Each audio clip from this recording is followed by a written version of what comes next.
सबके समक्ष रखना चाह रहा हूं। TDS threshold on interest earned on bank or post office deposits is being raised from 10,000 to 40,000 rupees. ये मैं मैडम स्पीकर इसलिए महत्व कह रहा हूं कि कई हमारे पेंशनर्स हैं, कई महिलाएं हैं जो नौकरी या काम नहीं करती हैं पर उनकी पूंजी बैंक में रखती हैं। उनको TDS के कारण उनको इनकम टैक्स रिटर्न भरना पड़ता था, रिफंड लेना पड़ता था। अब 40,000 तक जब ब्याज मिलेगा बैंक से या पोस्ट ऑफिस डिपॉजिट से, उस पर TDS नहीं होगा।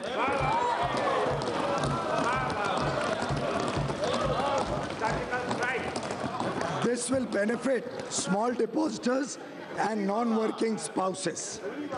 Further, the TDS threshold for deduction of tax on rent is proposed to be increased from 1,80,000 to 2,40,000. अगर आप रेंट 2,40,000 तक होता है तो TDS की जरूरत नहीं पड़ेगी।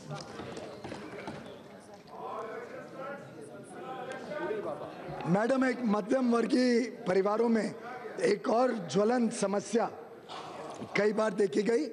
मैं मुंबई से आता हूं। मुंबई में हमने कई बार देखा, कोई दक्षिण मुंबई में रहता है, वो अपना घर बेच के दोनों बच्चों के लिए 2 घर खरीदना चाहे, दूर इलाकों में जाना चाहे, तो उसके लिए एक बहुत महत्वपूर्ण निर्णय सरकार ने इस बजट द्वारा लिया है। The benefit of roll over of capital gains under section 54 of the Income Tax Act will be increased from investment in 1 residential house to 2 residential houses for a taxpayer having capital gains up to rupees 2 crores. This benefit can be availed once in a lifetime.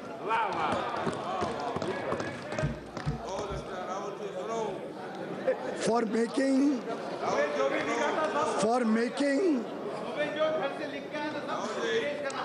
Madam affordable housing को प्रोत्साहन देने के लिए, for making more homes available under affordable housing, the benefits under section 81BA of the Income Tax Act is being extended for 1 more year. 80 IBA of the Income Tax Act is being extended for 1 more year. That is to all the housing projects which are approved till 31st March 2020. तो अब जो भी नया housing project बनेगा गरीबों के लिए, मध्यम वर्गीय, 2020 तक अपने आप को अगर रजिस्टर कर ले तो उसको इनकम टैक्स में छूट मिलेगी।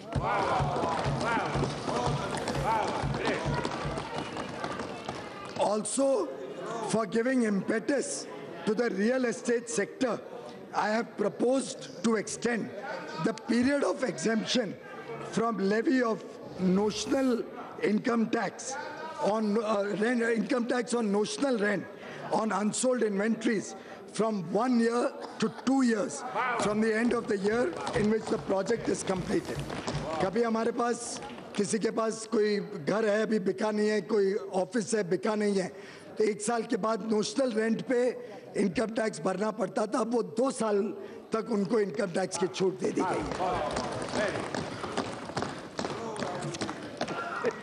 मैडम, मैं अपने कंक्लूडिंग रिमार्क्स पे आता हूं।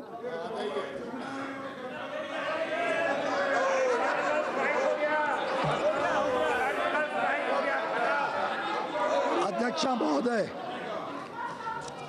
यह सिर्फ इंटरिम बजट नहीं है, यह देश की विकास यात्रा का माध्यम है।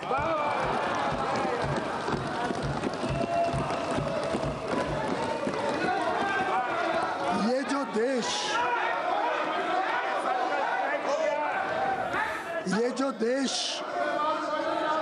जो देश बदल रहा है, देशवासियों के जोश से बदल रहा है।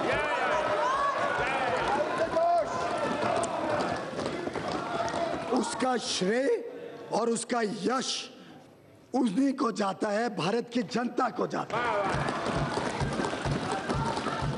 हमारी सरकार के कार्यकाल में विकास एक जन आंदोलन बन गया है।